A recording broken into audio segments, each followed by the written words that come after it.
Hi, I'm Alex. My name is Sergey. We talk about table tennis. We are Table Tennis 11.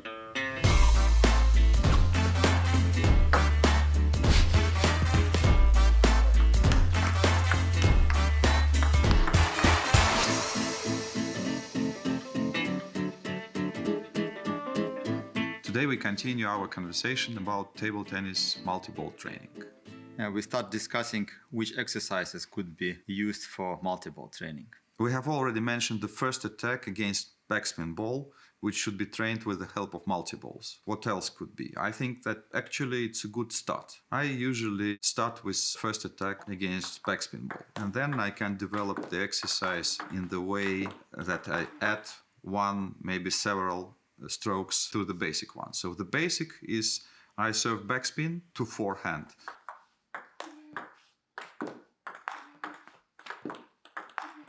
To wide forehand, to backhand,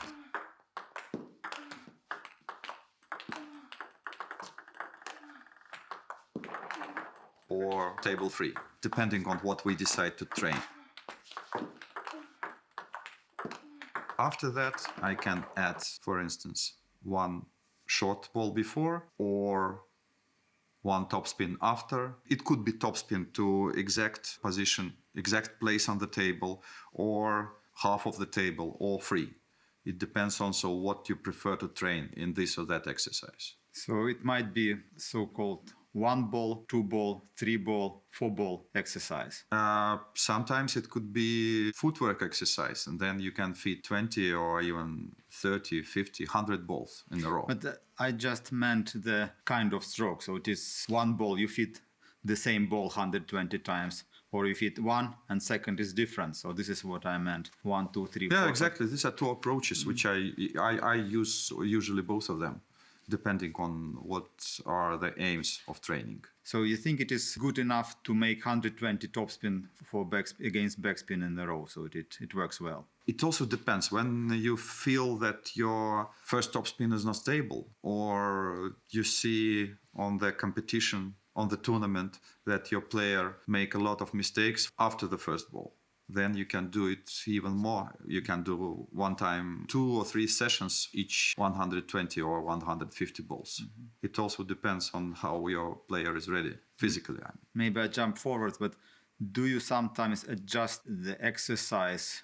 during exercise if the player missing the ball? For example, you don't fit next stroke until the player gets the one to the table. Usually I adjust all the time. Mm-hmm. So normally I start more simple exercise and continue with more difficult. It doesn't mean that I do different stroke. For instance, if I serve only backspin balls deep to the forehand side, I start to serve in the one particular place, then I play wider.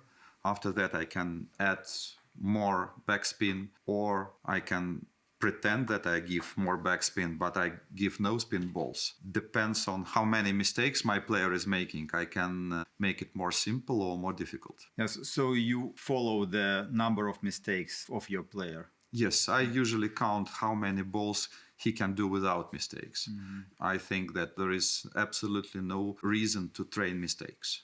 We need to train good strokes, good quality strokes. If you talk about the number of the balls, to make good strokes, you need some concentration. So the average player, how long he can play or how many balls he could play before you make a break or you stop the training. So is it 3 times 120 balls or it is 10 times 120 balls? What is appropriate? It depends on the level of the player, first of all, and also how well he is prepared in terms of mental concentration and physical abilities. In the end of the training, it's difficult to keep the concentration on a certain level. So either you have to play more simple exercise or you need to make more breaks during the exercise. Actually, I would say sometimes it's enough 20 balls, sometimes it's enough 100 balls, but I would say 100 balls is basic quantity.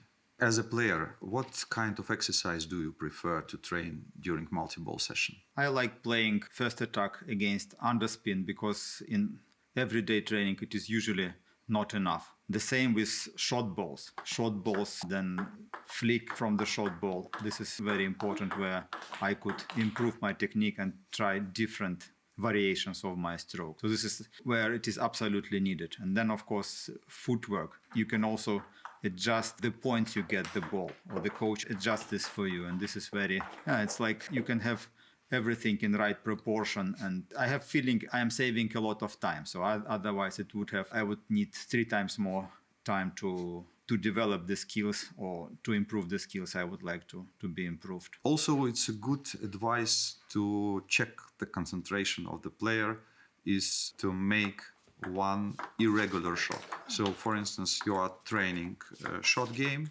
but you serve one ball long. If the player reacts on the ball, then concentration is okay. If he missed this ball completely, then only by adding this irregular ball, you automatically increase the concentration of the player.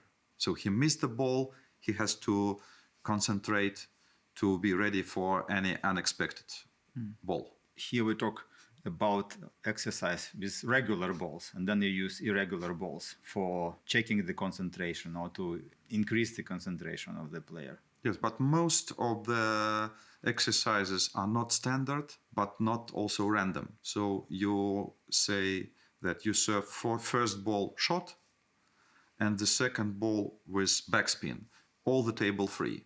This wouldn't be a regular exercise, so the player doesn't know in which particular place, but he knows that the first ball will be short, or he knows that the first ball would come with backspin. And then from time to time, you suddenly, instead of a short ball, you make one long topspin ball. Then you will really check if the player is concentrated enough or not. You usually use the exercises where some balls are irregular, or the player doesn't know where the ball goes. It's a rare case that I serve only random balls. So player doesn't absolutely know where the ball is coming. It's a footwork exercise. I make, let's say, all the table free. But also player understands at that time that I cannot play short. So at least player has some information. I never serve absolutely random balls to the player. But do you serve when all balls are regular? Yes, quite often. Quite often, yes. Especially when I start the exercise, the balls are regular. But after a while, for instance, I can make 1, 2, or 3 balls to the right half of the table, and then 1 or 2 balls to the left side of the table. Actually, the player doesn't know where the next ball is coming. At the same time, he knows that only the first ball can come with underspin. If he makes topspin, then I believe it's no need to serve second underspin if you imitate the normal game. Of course, if you train only the first topspin against underspin ball, then it's a good exercise. Otherwise, to make 2 long underspin balls and then several topspin balls, I don't see the reason to do such an exercise. What about the pace? So do you often put the player under the pressure that he is not on time? So I mean, you said also you change the pace during the exercise. Could you talk more about the pace? Yeah, actually, I use basically 3 paces of exercise. So it could be slower than in a normal game, same pace as you usually get in the normal game, and faster. It depends on the aim of the exercise, which pace you should use. And also you have to see how your player is prepared. So even if your intention was to increase the pace, to serve balls faster, but you see that the player cannot manage, then you have to find any solution. You can serve either slower or you can make the exercise more simple. So if your purpose to train the technique, to improve the technique, or to return back to basics after the tournament, then in the beginning you have to use slower pace. If you want to improve the reaction of the player, or you want to put your player in extreme case of footwork exercise, then you can use a faster pace. You can use faster pace, and also you can use like faster strokes when you just, maybe the pace is not that high, but the strokes are very strong or Yeah, you are talking about the powerful strokes Yeah, and less yeah, powerful. yeah. Yes, exactly. You can choose between easier exercise, more difficult exercise, between standard balls which are feeded or random balls, and you can also make it more powerful, more difficult to receive, and less powerful, more easy to receive. You have variation for pace, you have also variation for power of the stroke, and also probably for the spin of the stroke. Yes, exactly. And also for the hardness of the exercise, you can use different levels Intensity, of hardness. yeah. Not only intensity, but you can make exercise more easier to use more standard balls or to add less variations at least. So if you multiply everything by all these possibilities, it's a lot of variations. I would say almost unlimited, as well as table tennis. From my point of view, it's unlimited variations in the game.